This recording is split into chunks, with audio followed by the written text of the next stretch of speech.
할렐루야 은광교회 성도 여러분, 오늘은 6월 23일 목요일입니다. 오늘도 슬기로운 묵상 생활로 복되고 즐거운 하루가 되시기를 바랍니다.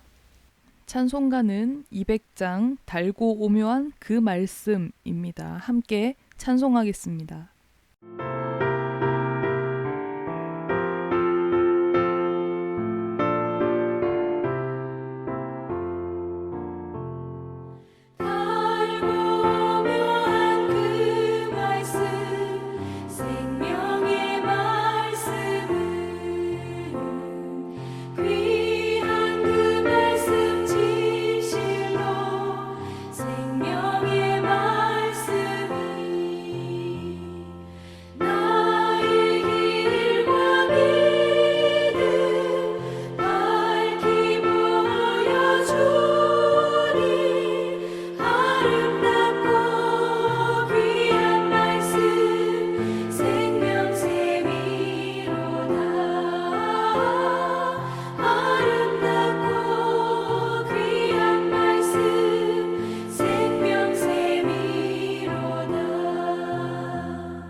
묵상의 제목은 성전 안의 언약궤입니다.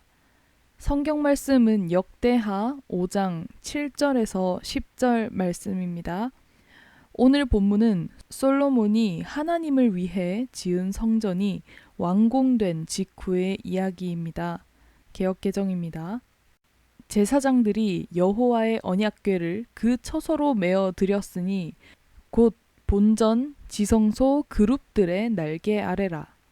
그룹들이 궤 처소 위에서 날개를 펴서 궤와 그 채를 덮었는데 그 채가 길어서 궤에서 나오므로 그 끝이 본전 앞에서 보이나 밖에서는 보이지 아니하며 그 궤가 오늘까지 그곳에 있으며 궤 안에는 두 돌판 외에 아무것도 없으니 이것은 이스라엘 자손이 애굽에서 나온 후 여호와께서 그들과 언약을 세우실 때에 모세가 호렙에서 그 안에 넣은 것이더라. 아멘. 묵상입니다. 솔로몬이 지은 성전은 각 분야 최고의 사람들이 최고의 재료들을 가지고 7년 동안 정성껏 지은 성전입니다. 그것이 얼마나 아름답고 웅장했는지 모릅니다. 하지만 아직 성전이 성전되기 위해서 가장 중요한 한 가지가 남아 있었습니다. 그것은 바로 언약궤였습니다. 오늘 본문은 언약궤가 성전 안에 들어가는 장면을 장엄하게 그리고 있습니다. 바로 이 중요한 순간을 위해 이스라엘의 모든 사람들이 모였습니다.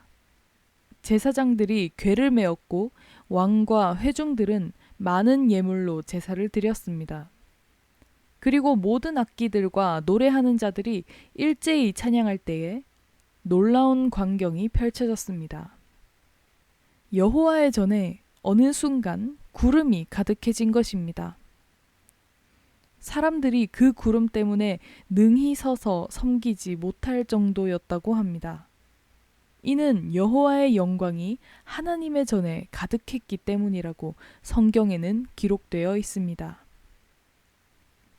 이런 일이 언약궤가 성전으로 들어올 때 일어났다는 것이죠. 과연 언약궤가 무엇이길래 이처럼 놀라운 일이 일어나게 된 것일까요? 사실 이 언약궤 안에는 3가지의 물건이 있었습니다. 만나가 든 금 항아리와 아론의 쌍난 지팡이와 10계명이 적힌 2 돌판이 들어 있었습니다. 하지만 오랜 시간이 흘러 궤 안에는 오직 2 돌판만이 남아 있었습니다. 다른 것들은 왜 남아있지 않는지는 성경에 나오지 않습니다. 그 이유와 과정은 알 수 없지만 분명한 것은 지금 남아있는 것은 오직 하나님의 언약이 적힌 돌판이라는 사실입니다. 물론 만나도 아론의 지팡이도 이스라엘 백성에게 주시는 하나님의 중요한 메시지가 있습니다. 하지만 오늘 말씀 속에서 우리가 깨닫는 것은 하나님의 영광을 나타낼 언약궤 안에 있어야 할 것은 말씀 하나면 충분하다는 사실입니다. 사랑하는 성도 여러분, 우리가 기억해야 할 것이 바로 이것입니다. 성전이 성전되기 위해서는 무엇보다도 성전 안에 하나님의 말씀이 채워져야 합니다. 아무리 성전이 아름답고 웅장하게 지어졌어도 그 성전에 대한 백성들의 애착과 열의가 넘치더라도 말씀이 없다면 그것은 그저 멋진 하나의 건축물에 불과할 것입니다. 이것은 그 반대도 성립할 것입니다.